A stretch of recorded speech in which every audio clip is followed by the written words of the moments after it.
Hello प्यारे बच्चों, आप सभी का इस प्यारे से channel Rajput Maurya PCM classes में आप सभी का स्वागत है।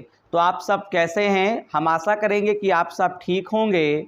तो आज की क्लास में हम लोग कक्षा 12 की जो आपकी रसायन विज्ञान है, इसमें आपको जो पाठ 3 दे रखे हैं, वैद्युत रसायन, इस पाठ के अंतर्गत हम लोग बहुत ही महत्वपूर्ण टॉपिक को पढ़ने वाले हैं। तो इसलिए अगर आज की वीडियो में आए हुए हो तो अंत तक ज़रूर बने रहिएगा, क्योंकि जब आप अंत तक बने रहेंगे तभी आप मेरे द्वारा समझाए गए टॉपिक को बहुत ही शानदार तरीके से आप समझ पाएंगे। ठीक है, तो क्लास में अंत तक ज़रूर बने रहना है सभी लोगों को। और हाँ, अगर चैनल पे नए हैं तो चैनल को सब्सक्राइब करें, वीडियो को लाइक ज़रूर करें। अगर चैनल पे पुराने हैं तो आपको केवल वीडियो को क्या करना है, लाइक करना है। और इस वीडियो को हो सके या इस चैनल को अपने दोस्तों में ज़रूर शेयर करें, क्योंकि आपको पता ही है इस चैनल पे पीसीएम विषयों की क्लासें लगातार आपको दी जा रही हैं। चाहे आपका मैथ हो गया, चाहे केमिस्ट्री हो गया, चाहे फिजिक्स हो गया। अगर आप इन विषयों की कंप्लीट क्लास अगर आप करना चाहते हैं तो आप मेरे चैनल के प्लेलिस्ट के माध्यम से जाके आप देख सकते हैं। आपको हर विषय का कंप्लीट क्लास आपको करवाया जा रहा है। हर वो एक टॉपिक जो आपके पेपर के लिए इम्पॉर्टेंट है वो सब आपको पढ़ाया जा रहा है। आपको कहीं जाने की आवश्यकता नहीं है। नोट्स मेरे साथ आपको बनाते चलना है। कोई पढ़ाई में कोई प्रकार की परेशानी है तो मुझे आप ज़रूर कमेंट के माध्यम में से बताएंगे। और हाँ, जब भी वीडियो देखें तो वीडियो की क्वालिटी को बढ़ा के देखें। इससे क्या होगा, हम जो भी बोर्ड स्क्रीन या नोट्स के माध्यम से जो भी हम आपको समझाएंगे वो आपको क्लीन दिखाई दे सके। यहाँ तक की बात एकदम क्लियर है? सब बच्चों को बताइए। मुझे लगता है सब बातें क्लियर हो गई होंगी। वीडियो कहाँ से देखना है, क्या क्लासें इस चैनल पे मिलने वाली हैं। और हाँ, अगर आप इस चैनल से जुड़े और ईमानदारी से अगर आपने पढ़ाई की है इस चैनल से तो 90 प्लस यानी 90 प्लस आप अपना परसेंटेज आप बना सकते हैं। तो चलिए, चमकते हुए सितारे की तरीके से हम लोग पढ़ाई करते हैं, चमचमाते हुए टॉपिक के साथ। तो देखिएगा, हमारा पहला टॉपिक है विद्युत अपघटनी सेल तथा गैल्वेनी सेल में अंतर। ये टॉपिक पेपर में आ चुका है। सब बच्चे इसके ऊपर क्या लिखेंगे, इंपॉर्टेंट लिखेंगे। ये यूपी बोर्ड या और भी कोई बोर्ड हो गया, हर बोर्ड के लिए बेटे ये क्वेश्चन ये बेटा बहुत ही इंपॉर्टेंट है। इसका जो भी कॉन्सेप्ट है उसको हम लोग समझेंगे, इसे कॉपी पे इंपॉर्टेंट लिख लेंगे। आप सब टेबल बना लेंगे। टेबल क्या रहेगा, एक तरफ विद्युत अपघटनी सेल रहेगा, दूसरी तरफ आपका गैल्वेनी सेल रहेगा, क्योंकि हम इन दोनों सेलों में अंतर बताएंगे। तो चलिए अंतर बताते हैं। तो पहला, अगर हम बात करते हैं विद्युत अपघटनी सेल की, हालांकि विद्युत अपघटनी सेल और गैल्वेनी सेल, हम इन दोनों सेलों का जो कंप्लीटेड विधि था वो सब हम लोग पढ़ चुके हैं। वो चाहे आपका रिएक्शन हो कैथोड और एनोड पर, मैंने दोनों सेलों को इससे पहले कई क्लास में मैंने आपको कुछ वीडियो में मैंने आपको इन टॉपिक को मैंने अच्छे से मैंने समझा दिया है। अगर आपने वीडियो नहीं देखा है तो आपको मैं बता देना चाहता हूं, आपको चैनल के प्लेलिस्ट के माध्यम से जाके देख लेना है। तो चलिए विद्युत अपघटनी सेल का यहाँ पे अंतर समझते हैं।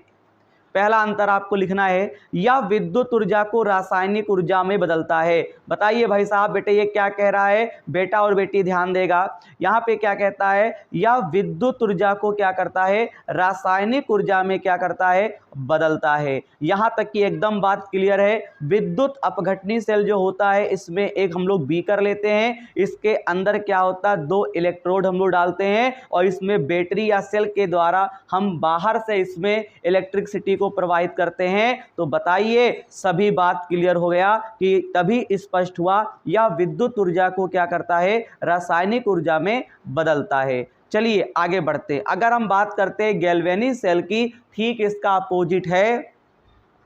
यह रासायनिक ऊर्जा को विद्युत ऊर्जा में बदलता है। भैया यह रासायनिक ऊर्जा को विद्युत ऊर्जा में बदलता है। ठीक है, क्योंकि जब मैंने गैल्वेनी सेल पढ़ाया था इसमें 2 बीकर लिए गए थे और खासकर आपको लवण सेतु याद होगा, जिसे साल्ट ब्रिज कहते हैं इंग्लिश में। आपको पता होना चाहिए, एक बर्तन में एक छड़ डाली गई थी, दूसरे बर्तन में एक छड़ डाली गई थी। बताइए तो उसमें क्या हुआ था, रासायनिक ऊर्जा से हम लोगों को विद्युत ऊर्जा प्राप्त हो रही थी। यानी कि जो केमिकल हम यहाँ पे डाल रहे थे, जो भी हमारा था रासायनिक पदार्थ, उससे हमको विद्युत ऊर्जा मिल रही थी। यानी वहाँ पे क्या था, बल्ब जल रहा था, जो भी है बहुत ही छोटा बल्ब हम लोग जला रहे थे, या फिर हमने क्या किया, धारा मापने वाला हमने अमीटर लगा रखा था, मैंने आपको दिखाया था। ठीक है, यानी कुल मिला के कहानी स्पष्ट यही है कि यह रासायनिक ऊर्जा को विद्युत ऊर्जा में बदलता है। आप समझ गए होंगे। चलिए दूसरा हम लोग अंतर समझते हैं। इसमें अस्वतः का मतलब स्वयं नहीं, क्या लिखा इसमें, अस्वतः ब्रैकेट में धारा प्रवाहित करके रेडॉक्स अभिक्रिया होती हैं। सर क्या बता रहे हैं, इसका यह मतलब हुआ इसमें अस्वतः रेडॉक्स अभिक्रिया होती है। यानी कि इसमें क्या होता है, जब तक तुम करंट को प्रवाहित नहीं करोगे विद्युत अपघटनी सेल काम नहीं करेगा। तभी बोला गया कि विद्युत ऊर्जा रासायनिक ऊर्जा में परिवर्तित हो जाती है। आप याद रखेंगे विद्युत अपघटनी सेल किसे कहते हैं, इसमें अस्वतः रेडॉक्स अभिक्रिया होती है। बात करते हैं गैल्वेनिक सेल की, इसमें स्वतः रेडॉक्स अभिक्रिया होती है। भैया इसमें स्वतः रेडॉक्स अभिक्रिया होती है क्योंकि इस सेल के अंदर क्या होता है, करंट को प्रवाहित नहीं करना होता है इलेक्ट्रिसिटी को, बल्कि केमिकल से हमको जो है इलेक्ट्रिसिटी हमें प्राप्त होती है। यहां तक की बात एकदम क्लियर है, बिल्कुल क्लियर है सर की बात, बिल्कुल क्लियर है। चलिए क्लास को आगे बढ़ाते हैं। यहां पे देख सकते हो, अगर नंबर 3 की बात करते हैं भैया, एनोड इसमें प्लस में होता है, कैथोड इसमें माइनस में होता है, लेकिन इसमें गैल्वेनिक सेल में क्या होता है, ठीक इसका अपोजिट होता है। एनोड माइनस में होता है, कैथोड आपका प्लस में होता है। चलिए आगे हम लोग समझते हैं इसका अगला अंतर क्या है। लवण सेतु नहीं होता है, बिल्कुल सही बात है, सर ने बिल्कुल सही बताया है बेटा और बेटी। इसमें क्या होता है, गैल्वेनिक सेल में क्या होता है, लवण सेतु होता है। अगर हम बात करते हैं 5वें नंबर अंतर की, अगर हम विद्युत अपघटनी सेल में, इसमें क्या बताया गया, विद्युत ऊर्जा देनी पड़ती है भैया, विद्युत ऊर्जा देनी पड़ती है, और गैल्वेनिक सेल में क्या होता है, विद्युत ऊर्जा प्राप्त होती है। बताइए विद्युत अपघटनी सेल का मैंने कंप्लीट वर्णन मैंने आपको करवाया था, उसमें बाकायदा बाहर से सेल या बैटरी के द्वारा करंट प्रवाहित किया जाता था, तो वही बताया जा रहा है कि इसमें विद्युत ऊर्जा देनी पड़ती है। और जबकि गैल्वेनिक सेल जब मैंने पढ़ाया था तो इसमें क्या होता है कि हमको केमिकल से हमको इलेक्ट्रिक एनर्जी हमको यहाँ पे प्राप्त होती है। यानी केमिकल एनर्जी जो होती है वो आपका क्या होता है, वो आपका क्या होता है, इलेक्ट्रिक एनर्जी में हमको कन्वर्ट कर देता है। यहां तक की बात क्लियर है। ये क्वेश्चन, इस प्रश्न का जो भी पॉइंट यहां पे लिखने वाला होता है वो आपको याद करके जाना है। बोर्ड एग्जाम, कोई भी पेपर हो बेटा, Bihar board, Rajasthan board, UP board, कोई भी बोर्ड ले आओ भैया, ये पेपर के लिए बहुत ही इंपॉर्टेंट है, आ सकता है। चलिए क्लास को आगे बढ़ाते बिना देरी किए हुए। अब देखिएगा हमारा अगला टॉपिक आया है, बहुत ही शानदार तरीके से हम लेकर आए हुए हैं, सेल का विद्युत वाहक बल। बोलिए इस पे भी सब बच्चे क्या लिखेंगे, इंपॉर्टेंट लिख के आएंगे। ये भी पेपर में अक्सर पूछा जाता है। इसकी परिभाषा क्या है, 2 अर्ध सेल अभिक्रियाओं के इलेक्ट्रोड विभवों के अंतर को सेल का ईएमएफ कहते हैं। सर क्या बता रहे हैं, बताओ, 2 अर्ध सेल हैं, बताइए 2 अर्ध सेल हैं। अब बताओ 2 अर्ध सेल अगर हैं तो जब वो आपस में अभिक्रिया करेंगे तो उनके जो इलेक्ट्रोड विभव हैं बेटा, 2 अगर अर्ध सेल हैं तो एक अर्ध सेल का इलेक्ट्रोड विभव कुछ और होगा, एक सेल का जो है इलेक्ट्रोड विभव कुछ और होगा। अगर दोनों का अगर हम अंतर निकाल दें, अगर हम दोनों का अंतर निकाल दें कैथोड और एनोड का, तो उसे बोला जाएगा सेल का ईएमएफ। यानी अगर हम ईएमएफ की बात करते हैं, इलेक्ट्रोमोटिव फोर्स, क्या बोल गए सर, इलेक्ट्रोमोटिव फोर्स, इसे क्या कहते हैं, सेल का विद्युत वाहक बल या सेल विभव कहते हैं। यहां पे क्या लिखा गया, अंतर को सेल का ईएमएफ या ई सेल, इसे ई सेल भी लिखा जा सकता है सफिक्स में। यहां तक की एकदम बात क्लियर है। न्यूमेरिकल के लिए आप सूत्र याद रखेंगे, ई सेल बराबर होता है ई कैथोड ई एनोड। ठीक है, चलिए अगला टॉपिक देखते हैं। बहुत ही शानदार, बहुत ही गजब का टॉपिक है, अक्सर पेपर में पूछा जाता है ये भी टॉपिक, और ये टॉपिक आपने हाई स्कूल में भी पढ़ रखा था। क्या आपको हाई स्कूल की बात याद है? अगर नहीं याद है तो चलिए हम आपको याद दिला देते हैं। फिलहाल ये इंपॉर्टेंट टॉपिक है, पेपर में आ चुका है। संक्षारण, बात आती है संक्षारण कहते किसे हैं, तो सुनिएगा, नमी तथा वायु की उपस्थिति में धातु की सतह का धीरे धीरे नष्ट होना संक्षारण कहलाता है। एग्जाम्पल के तौर पे अगर हमारे पास क्या है, लोहा है, और उसे हम क्या करें, हम लोहा किसी भी स्थान पे अगर हम खड़ा कर दें, ठीक है, तो क्या होता है कि धीरे धीरे जो लोहा होता है उसमें क्या होता है, जंग लगना शुरू हो जाता है। यानी कि धातु क्या हो रही है, जब जंग लग जाएगा तो धातु क्या होगी, नष्ट होने लगेगी। और बस जैसे ये क्रियाकलाप हुआ हम बता देंगे भाई, हम बता देंगे इसे क्या बोलेंगे, संक्षारण।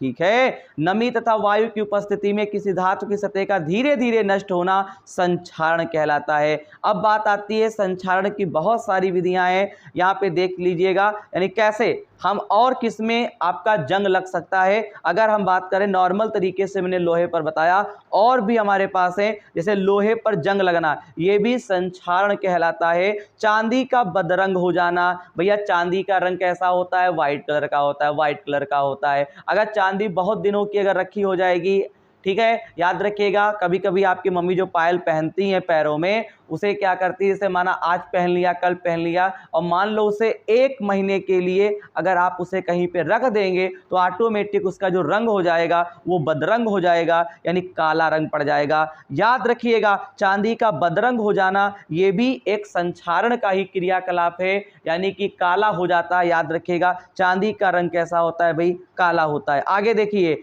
एल की सतह का धुंधला हो जाना, यानी एल्युमिनियम की सतह जो होती हैं उनका क्या हो जाएगा, उनको वो धुंधला हो जाएंगे। ऐसा इसलिए होता है, ये तीनों चीजें यानी कि ये संक्षारण से होती हैं, और संक्षारण का यही मतलब होता है, नमी और वायु के संपर्क में जो भी चीजें आएंगी उनका यही हाल होगा भाई, यही हाल होगा। आगे देखिएगा, बहुत गजब का टॉपिक लेकर आए हुए हैं, संक्षारण से बचने के उपाय। मान लो कि मेरे पास लोहा है, तो हम इसे संक्षारण से रोक कैसे सकते हैं, बचा कैसे सकते हैं, तो चलिए पहला अंतर जानते हैं। धातु की सतह को वायुमंडल के संपर्क में ना आने दें, यानी वायुमंडल में के संपर्क में ना आने दें। इसका यह मतलब हुआ कि यानी कि बाहर का जो वातावरण है, यानी नमी है, वायु है, इसके संपर्क में नहीं आने देना है। अगर संपर्क में नहीं आएगा तो हम कह सकते हैं कि वह पदार्थ जो भी धातु है वो बच जाएगी संक्षारण होने में। बताओ आगे दूसरा, सतह पर पेंट करना। अगर आप पेंट कर देते हैं तो बेटा ऐसे पदार्थों पर, तो यकीन मानिए आपका संक्षारण नहीं होगा, यानी जंग नहीं लगेगा। नंबर 3 की बात करते हैं, सतह पर अक्रिय धातुओं जैसे SN ZN की परत चढ़ा देना। अगर आप इनकी चढ़ा दोगे परतें, तो यकीन मानिएगा ये अक्रिय धातुएं जो होती हैं, अगर किसी सतह पर अगर इनको चढ़ा दिया गया तो यकीन मानिए कि आपका जो पदार्थ है वो खराब नहीं होगा, यानी जो वस्तु है वो आपकी खराब नहीं होगी, अर्थात उस पर संक्षारण नहीं होगा। सतह पर बिसफिनॉल का लेप लगा देना। बिसफिनॉल का अगर लेप लगा दोगे तब भी आपका क्या होगा, जंग नहीं लगेगा। यहां तक की बात एकदम क्लियर है? बताइए, कमेंट के माध्यम से सब बातें बताएंगे। चलिए अगला क्वेश्चन देखते हैं। बहुत ही शानदार क्वेश्चन भैया लेकर आए हैं, बहुत ही शानदार। देखिएगा, लोहे पर जंग लगना एक विद्युत रासायनिक अभिक्रिया है, कारण सहित स्पष्ट कीजिए। तो यहाँ पे मैंने आंसर क्या लिखा हुआ है, लोहे पर जंग लगना एक विद्युत रासायनिक क्रिया है, क्योंकि इस क्रिया में Fe का जो ऑक्सीकरण होता है वो Fe++ में हो जाता है, Fe++ हो जाता है कभी, या Fe+++ में हो जाता है, यानी 2 प्लस में हो जाता है, कभी 3 प्लस में हो जाता है, क्या, ऑक्सीकरण। और जब ऐसा होता है तो O2 का क्या हो गया, अपचयन होता है, यानी O2 का जो अपचयन होता है वो H2O में हो जाता है। बस यही है कि लोहे पर जंग लगने का जो यहाँ पे विद्युत रासायनिक अभिक्रिया है उसको यहाँ पे मैंने समझा दिया। यहाँ पे जो Fe है यानी वो या तो डबल प्लस में हो जाएगा या ट्रिपल प्लस में हो जाएगा, ठीक है, और O2 जो होता है वो H2O में परिवर्तित हो जाएगा। तो इसीलिए आपको परेशान नहीं होना, थोड़ा माइंड से इस चीज़ को याद कर लेना है। पेपर में मैं जो भी क्वेश्चन आपको करवाता हूँ बहुत ही चुने हुए करवाता हूँ, यकीन मानिए मैं पूरी मेहनत कर रहा हूं कि आपका जो रिजल्ट है वो 90 प्लस होना चाहिए। भाई 90 प्लस आप खुद जान लेंगे कि इस चैनल पे टीचर कितनी मेहनत कर रहा है, बस केवल सपोर्ट आपका चाहिए। तो चलिएगा, यहाँ तक की बात आप समझ चुके होंगे, ठीक है। तो मुझे लगता है कि आज की क्लास यहीं तक रहनी चाहिए, क्योंकि काफ़ी टॉपिक मैंने आपको पढ़ा दिए हैं, ठीक है। और हाँ, आपको ये भी पता होना चाहिए, अभी जो आपका विद्युत रसायन चल रहा है इसमें अभी भी बहुत सारे टॉपिक हैं, ठीक है। ऐसा ना हो कि आप समझ जाओ कि आज से टॉपिक सारे खत्म हो गए, अभी बहुत सारे टॉपिक हैं। उन टॉपिकों को मैं आपको अगली क्लास में समझाऊंगा। बस अंत में एक बार ये कहना चाहता हूं, अगर आज की क्लास अच्छी लगी हो तो चैनल को सब्सक्राइब, वीडियो को लाइक और इस चैनल को अपने उन सभी ज़रूरतमंद दोस्तों में आप जरूर शेयर करें, जिससे क्या करें, इस चैनल से वो अच्छे नंबर प्राप्त कर सकें। और अगर वो कोचिंग नहीं कर पा रहे हैं किन्हीं कारणोंवश, तो क्या करें, इस चैनल से जुड़ें, अपने कोर्स को कंप्लीट करें, पढ़ाई को पूरी ईमानदारी से करें। यकीन मानिए उन्हें सफलता जरूर मिलेगी, यकीन मानिए उन्हें सफलता जरूर मिलेगी। कोशिश करने वालों की कभी हार नहीं होती है, इसी बात को लेकर हमें आगे की ओर बढ़ना चाहिए। यहाँ तक की बात एकदम क्लियर हो गई होगी। तो आज हमारे यही टॉपिक रहेंगे, अगली क्लास में जो मेरा नया टॉपिक होगा मैं आपको समझाऊंगा। बाकी पिछली वीडियो देखने के लिए आप हमारे चैनल के प्लेलिस्ट के माध्यम से जाके देखेंगे, आपको हर एक वीडियो आपको मिल जाएगी, वो चाहे मैथ हो, चाहे केमिस्ट्री हो, चाहे आपका फिजिक्स हो, कोई भी सब्जेक्ट हो, ठीक है। आपको टेंशन नहीं लेना है, ठीक है। तो मिलते हैं अगली क्लास में। जय हिंद, जय भारत।